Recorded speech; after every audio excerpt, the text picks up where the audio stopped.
ये खाली बोतल है, खाली बोतल का मास कम है तो हो सकता है कि ये गिर जाए, देखते हैं।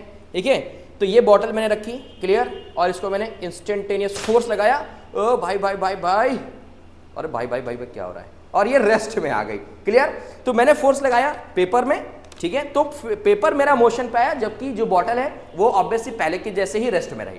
क्लियर है बात कि नहीं क्लियर?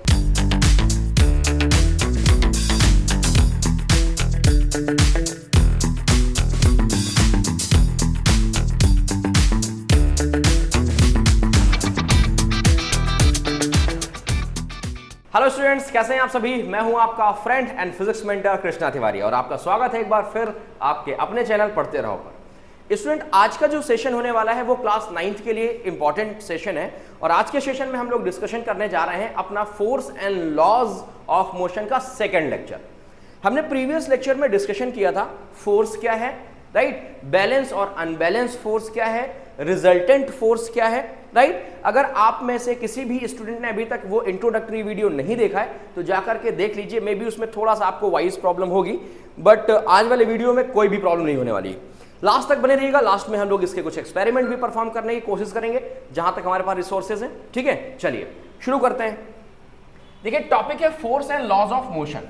ठीक है, इसका मतलब ये हुआ कि फोर्स के बारे में तो हमने सीख लिया कि भाई फोर्स क्या है ना, व्हाट इज फोर्स हमने सीखा। फिर हमने पढ़ा कि ऐसे कौन से इफेक्ट हैं जो फोर्स परफॉर्म कर सकता है। तो इवन हमने डेली लाइफ के बहुत सारे एग्जांपल्स देखे थे प्रीवियस वीडियो में। फॉर एग्जांपल जैसे कि आप साइकिलिंग करते हैं, आप फोर्स लगाते हैं, आप जिम जाते हैं, आप फोर्स लगाते हैं, राइट। इवन आप वॉक करते हैं तो भी आपको क्या लगाना पड़ता है, फोर्स लगाना पड़ता है अर्थ की तरफ, तभी आप जाकर के आगे बढ़ पाते हैं, है ना। तो आप कोई भी वर्क परफॉर्म कर रहे हो तो कहीं ना कहीं अगर उसमें कुछ डिस्प्लेसमेंट हो रहा है तो तभी वर्क होगा, तो आप कहीं ना कहीं उसमें फोर्स लगा रहे हैं। और अगर आप वर्क परफॉर्म नहीं कर रहे हो इसका मतलब आप रेस्ट में हो, आप कोई भी फोर्स नहीं अप्लाई कर रहे हो। इतनी बात तो क्लियर हो गई होगी, क्लियर है ना। चलो, अब इसके बाद आज का जो हमारा टॉपिक है, आज का टॉपिक है हमारा गैलीलियो एक्सपेरिमेंट। गैलीलियो गैलीली एक ऐसे साइंटिस्ट थे जिन्होंने सबसे पहले एक टर्म दिया और वो एक ऐसा टर्म था जो किसी भी ऑब्जेक्ट के लिए एक बहुत ही प्रॉपर प्रॉपर्टी साबित हो गया। एक मतलब जिसे बोलते हैं ना टू द पॉइंट, अगर बात करें कि अगर हमने उस टर्म को डिफाइन कर दिया तो हम उस ऑब्जेक्ट की सारी प्रॉपर्टीज को डिफाइन कर सकते हैं, उस सिचुएशन को डिफाइन कर सकते हैं जिस सिचुएशन में वो ऑब्जेक्ट अभी फिलहाल है।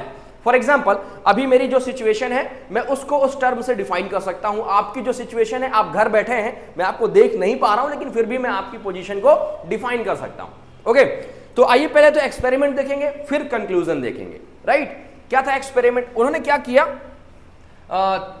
एक बॉल ली और एक स्लोप बनाया। ठीक है, एक स्लोप बनाया कुछ इस तरह से, ओके। और इस स्लोप में मान लीजिए कि इस स्लोप की जो हाइट है ना यहां पे वो है h1 और यहां पे हाइट है हमारे पास h2। उन्होंने क्या किया, एक बॉल ली और बॉल को h1 हाइट से क्या कराया, ड्रॉप कराया। तो क्या देखते हैं कि वो बॉल ना ट्रेवल करके h2 हाइट तक जाती है। ठीक है, और इस केस में h1 इक्वल हो गई h2 के। बात समझ में आ रही है कि नहीं आ रही है? अब देखो, थोड़ा सा भी आपको ओवरथिंक नहीं करना है कि सर यहां पर कुछ हाइट है। अगर आपने पढ़ रखा हुआ है, अगर आप फाउंडेशन की क्लासेस कर रहे हैं या फाउंडेशन की तैयारी कर रहे हैं तो आपको पता चलेगा कि यहां पर कुछ हाइट है तो यहां पर mgh होगा, सिंपल सी बात है। और ये क्या होती है, एनर्जी होती है। थोड़ा सा एक्स्ट्रा दे रहा हूं, ये क्या होती है, एनर्जी होती है। तो एनर्जी की वजह से बॉल यहां से ड्रॉप हो रही है, फिर चेंज इन काइनेटिक एनर्जी, ऐसा कुछ मत अभी सोचना। फिलहाल सिर्फ इस एक्सपेरिमेंट में फोकस करो कि मान लीजिए अगर किसी हम बॉल को h1 हाइट से ड्रॉप करते हैं तो वो h2 हाइट कवर करती है और ये दोनों हाइट आपस में क्या होती है, सेम होती है। ठीक है, दूसरी बार क्या किया उन्होंने, स्लोप को थोड़ा सा डाउन किया, इस वाली स्लोप को थोड़ा सा डाउन किया। जो हमारे पास h1 हाइट है वो यहां पर कहां पर आ गई है, h2 यहां पर आ गई, डाउन किया। फिर उन्होंने क्या किया कि एक बॉल को यहां से ड्रॉप किया h1 हाइट से, फिर वो क्या देखते हैं, वो बॉल वापस से रोल करके वो उसी पोजीशन तक डिस्टेंस कवर करती है, उसी पोजीशन तक जाती है जितना पहले गई थी, मतलब h2 हाइट तक। इस केस में भी हमारे पास h1 इज इक्वल टू क्या आ गया, h2 आ गया। अब क्या किया, इस जो हमारे पास स्लोप है ना, तो इसको क्या करते हैं, अब एक तरफ हाइट रखते हैं और दूसरी तरफ क्या कर देते हैं, बिल्कुल प्लेन कर देते हैं। फॉर एग्जांपल, एक तरफ हाइट है और मैंने इसको क्या कर दिया, इनफिनाइट तक एक प्लेन बना दिया, छोटा सा भी तक प्लेन। फिर उन्होंने एक बॉल को ड्रॉप किया और बॉल जब ड्रॉप करते करते उन्होंने देखा कि बॉल अब वो रुक नहीं रही थी, ठीक है, वो चलती जा रही थी, मतलब उसने h2 हाइट को मिस कर दिया। या वो h2 हाइट, या h2 हाइट का मतलब क्या, एक तरह से हाइट अगर देखा जाए तो क्या है, डिस्टेंस ही तो है, राइट ना। उसको कवर करने के चक्कर में इस बार उसने वो हाइट मिस करी और आगे बढ़ती जा रही थी। तो कंक्लूजन क्या निकला, कंक्लूजन ये उन्होंने बताया कि अगर कोई एक्सटर्नल फोर्स या रिटार्डेड फोर्स, रिटार्डेशन समझते हो ना, रिटार्डेशन का मींस जब ब्रेक अप्लाई होता है। फॉर एग्जाम्पल जब आप चलते हैं तो आपके पैरों में एक फोर्स अप्लाई हो रहा होता है, फ्रिक्शन फोर्स, जो कि आपके मोशन को रिटार्ड करता है, जो कि आपके मोशन को अपोज करता है। तो कुछ वैसा ही उन्होंने कहा कि अगर कोई रिटार्डेड फोर्स इसमें ना लगे, कोई भी रिटार्डेशन ना लगे, तो ये बॉल हमेशा मूवमेंट में रहेगी, हमेशा चलती रहेगी, मोशन में रहेगी। बात समझ में आ रही कि नहीं आ रही? कंक्लूजन फिर से देखिए, अभी उन्होंने किसी h डिस्टेंस से किसी बॉल को ड्रॉप किया तो वो h डिस्टेंस तक ही मूव कर रही थी। फिर उन्होंने स्लोप डाउन किया तो वो डिस्टेंस बढ़ गई, हाइट कम हो गई, डिस्टेंस बढ़ गई, हाइट कम हो गई, क्योंकि एक्वायर तो उसको उतना ही करना था। तीसरी बार उन्होंने h2 को एकदम खत्म किया और उन्होंने क्या देखा कि वो जो बॉल्स ने कंटिन्यूअस रोल्स डाउन। तो उन्होंने बताया कि अगर मान लीजिए इसमें किसी भी तरह का, भाई इधर से हाइट थी तो अब चूंकि ग्रेविटी खींचेगी, रुक गई, यहां से भी वही पोजीशन, रुक गई, लेकिन यहां पर ऐसा कुछ नहीं था तो रोल कर रही थी। इसका मतलब कंक्लूजन क्या निकला कि अगर कोई एक्सटर्नल फोर्स, अगर यहां पर फ्रिक्शन ना हो तो ये बॉल ऑलवेज क्या होती रहेगी, मूव करती रहेगी, चलती रहेगी। और इस टर्म को उन्होंने डिफाइन किया इनर्शिया। क्या डिफाइन किया? इनर्शिया डिफाइन किया। इसका मतलब कि कोई भी ऑब्जेक्ट अगर मोशन में है तो कंटिन्यू मोशन में ही रहेगा अगर उसमें कोई भी एक्सटर्नल फोर्स नहीं लग रहा है, और इसका नाम उन्होंने दिया इनर्शिया ऑफ मोशन। बात समझ में आ रही कि नहीं आ रही? क्लियर है कि नहीं क्लियर? अब इसी टर्म को सर न्यूटन ने क्या किया, उठाया और एक फोर्स की प्रॉपर डेफिनेशन बता दी, जो कि यह भी बताता है कि what can force do. Class 8th में आपने पढ़ा होगा ना कि एप्लीकेशन ऑफ फोर्स या व्हाट कैन फोर्स डू, इस तरह के आपके टॉपिक रहे होंगे।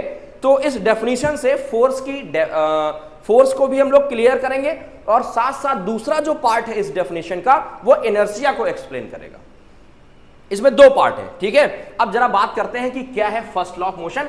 होपफुली कि आपको ये गैलीलियो एक्सपेरिमेंट समझ में आया होगा, इसका कंक्लूजन समझ में आया होगा। गैलीलियो सर ने केवल टर्म डिफाइन किया, दैट इज इनर्शिया, जो कि बताता है पोजीशन ऑफ द ऑब्जेक्ट, कि ऑब्जेक्ट रेस्ट में है या मोशन में है। तो उन्होंने केवल मोशन को डिफाइन किया था।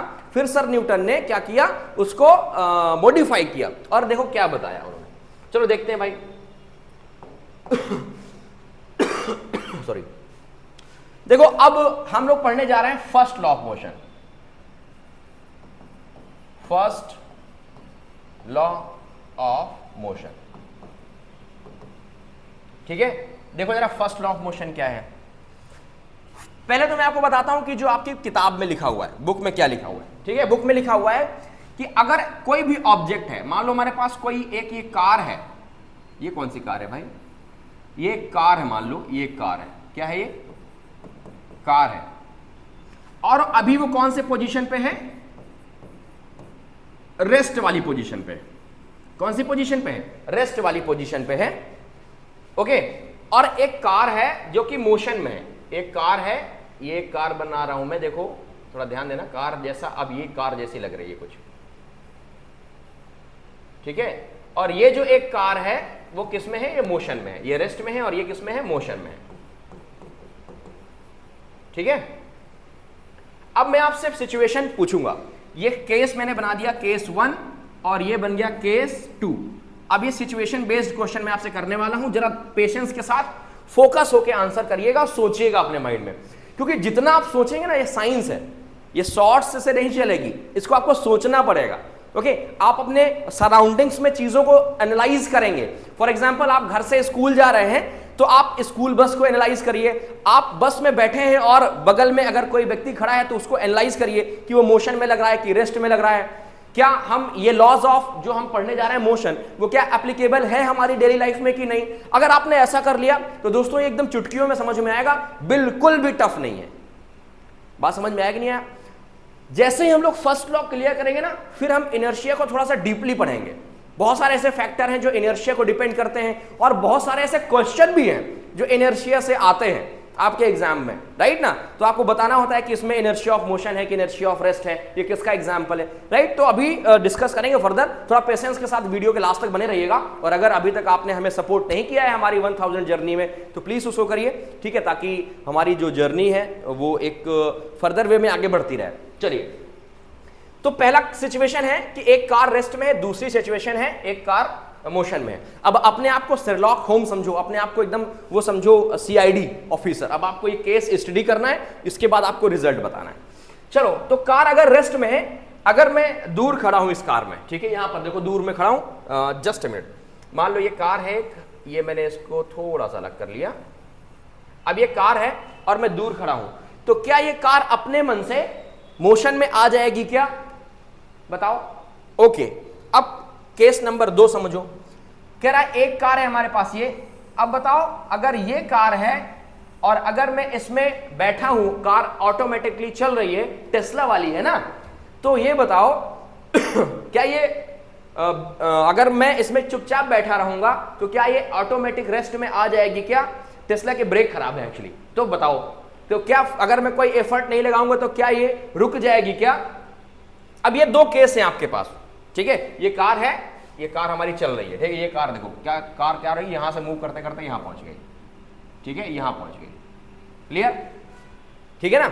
अब बताओ कि इन दोनों केस में क्या होगा। चलो, अब आपके माइंड में आएगा सर ये तो पॉसिबल नहीं कि अगर कार रेस्ट में है तो ऑटोमेटिक कार मूव नहीं हो सकती, तो या तो मैं क्या करूं, या तो मैं यहां पर खड़े होकर इसके पीछे इसको धक्का लगाऊं, क्या करूंगा, इसको धक्का लगाऊंगा, फोर्स लगाऊंगा, इसमें क्या लगाऊंगा, फोर्स लगाऊंगा, जिस क्यों धक्का लगाना मतलब पुश करना है ना, और पुश और पुल कंडीशन क्या होती है, फोर्स होती है। बात समझ में आएगी नहीं आई? और या तो मैं बढ़िया इसमें गेट खोलूं, चाबी स्टार्ट करूं और इसको एक्सेलरेट करूं, क्या करूं, एक्सेलरेट करूं, मतलब उसको स्पीड अप करूं। And force can also change the speed, right, class 8th में पढ़ा था, force can change the speed, पढ़ा है ना। ओके, तो इसका मतलब अगर ये रेस्ट में है और जब मैं इसमें कोई एक्सटर्नल फोर्स लगाऊंगा तब ये मोशन में आ सकती है, इसके अलावा इसके मोशन में आने के कोई चांसेस नहीं है। होपफुली आपको समझ में आया होगा, यस और नो, पक्की बात, ठीक है। और अगर मान लो इस कार में मैं बैठा हूं और एक कांस्टेंट वेलोसिटी और स्पीड से चल रही है, जैसा कि आप लोग प्रीवियस क्लास में पढ़ के आए हैं स्पीड और वेलोसिटी, तो अगर मुझे इसको रोकना है कार को, तो या तो मैं बंद कर दूं, तो ये फ्रिक्शन फोर्स जो यहां पर फ्रिक्शन लग रहा होगा ना, ये उसको रोक देगा, और या तो मैं इसमें ब्रेक अप्लाई करूं, क्या अप्लाई करूं, ब्रेक अप्लाई करूं, रिटार्डेशन फोर्स अप्लाई करूं, ब्रेक का मतलब रिटार्डेशन, ठीक है, तभी जाकर के ये कार एक जगह पर स्टॉप हो पाएगी, ठीक है। इन केस अगर मैं रिटार्डेशन हटा दूं, फ्रिक्शन फोर्स हटा दूं, एक्सटर्नल फोर्स जो इसको रोकने में हेल्प कर रहे हैं हटा दूं, तो क्या ये कार कभी रुक पाएगी? अब भाई साहब कहीं भिड़ जाए तो नहीं पता कि रुक पाएगी कि नहीं रुक पाएगी, अदरवाइज तो ये नहीं रुक सकती है। पता चला कार में बैठे हो, रोकनी दीवार में भेड़ दी भाग, है ना, तब तो रुकी जाएगी ना भाई। बात समझ में आ रही कि नहीं आ रही? तो फिर से समझिए आप, इनका कंक्लूजन समझते हैं कि इसका कंक्लूजन क्या है, जो हम लोग केस पढ़ रहे हैं इसका कंक्लूजन क्या है। तो दोस्तों इसका कंक्लूजन बहुत छोटा सा है कि अगर कोई बॉडी रेस्ट में है, किसमें है, रेस्ट में है, तो रिमेन्स इन रेस्ट, तो बॉडी किस में रहेगी, रेस्ट में ही रहेगी। और अगर कोई बॉडी मोशन में है, अगर कोई बॉडी क्या है, मोशन में है, तो वो ऑलवेज किस में रहेगी, मोशन में रहेगी, यस और नो। कब तक रहेगी? जब तक हम उसमें कोई एक्सटर्नल अनबैलेंस फोर्स, कैसा बैलेंस दोगे तो बैलेंस फोर्स का रिजल्टेंट 0 होता है, मोशन तो उसमें होगा नहीं, है ना। तो मोशन में होगी तो मोशन में रहेगा, रेस्ट में होगी तो रेस्ट में रहेगा। तो हम लोग क्या करेंगे, एक एक्सटर्नल फोर्स अप्लाई करेंगे, और कैसा, unbalance force, unbalance external force.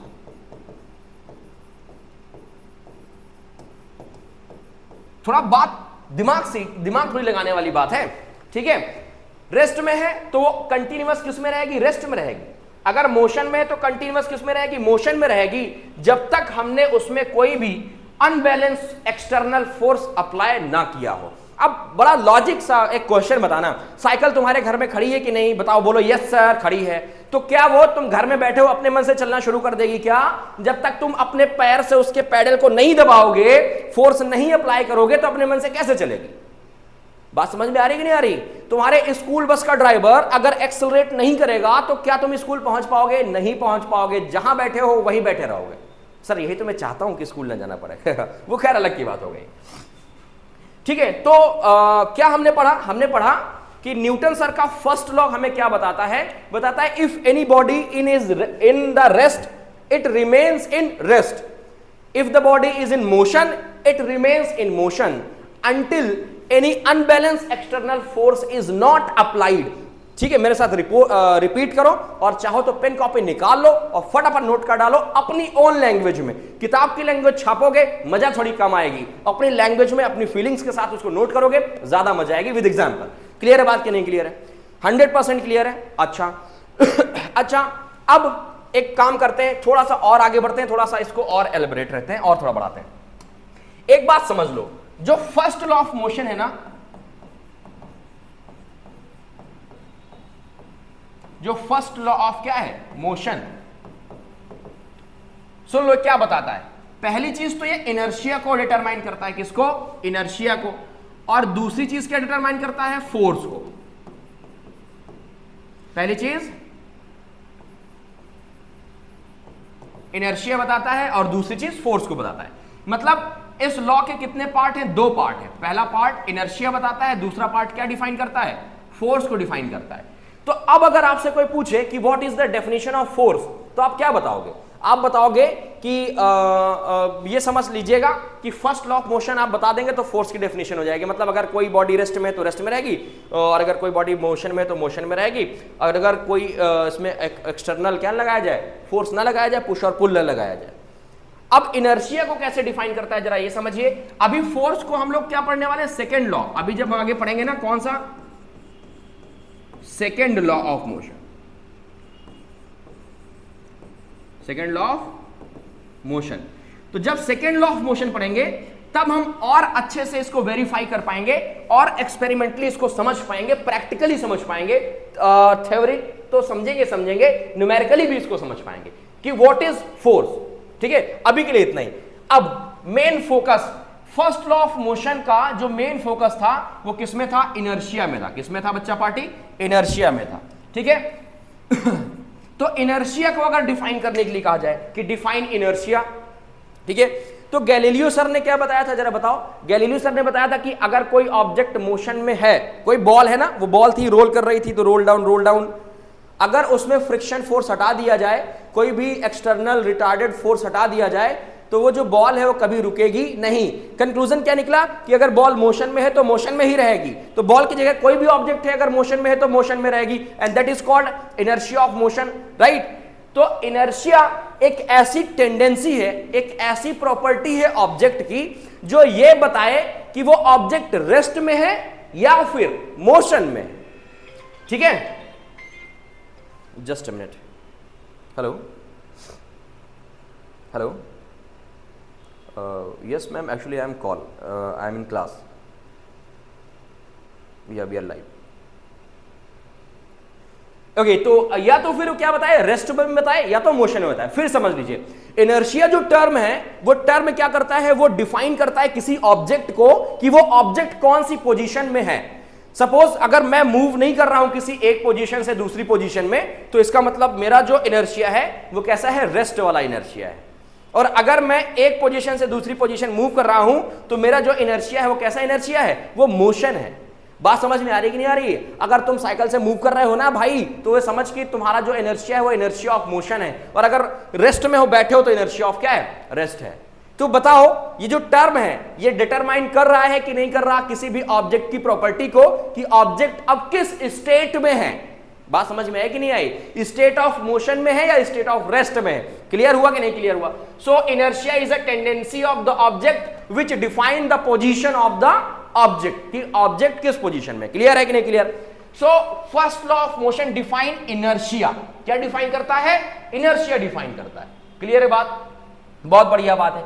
इसीलिए फर्स्ट लॉ ऑफ मोशन को लॉ ऑफ इनर्शिया के नाम से भी जाना जाता है। किसके नाम जाना जाता है? लॉ ऑफ इनर्शिया के नाम से भी जाना जाता है।